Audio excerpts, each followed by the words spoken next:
bada achumatti dhaabi. Maal taate maaltu si mudate? Ani maal ta'a jetteeti simatti hanni gabaabbatee way alamuu Maal dhageesse? Maal wanti haarawaa dhageesse jira?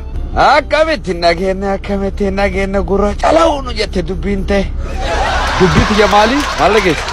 Eebanne lukkuun haata guutte yennaa ofittuu gabaabsite jette Oromoon. Ofumaa keetii gabbaatee warri yakka dalagan 5 illee ta'u 50 illee ta'u OPDO ta'u ODF illee ta'u hunduu seera dhiyaatu qaba jennaani. Wallaahi kun waraqaa tokko na kennanii qabadhee dhufe. Waraqaa maali?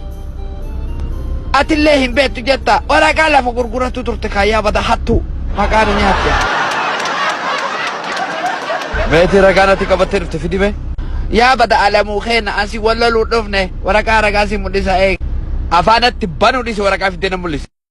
Kunooti ragaa nu harka ciisa kan gaafa ati biyya gurguratte maqaa kee wajjin guyyaa wajjin ammoo ka ati guyyaa 7 qaama kee gurguruu turtellee kunoo ragaa.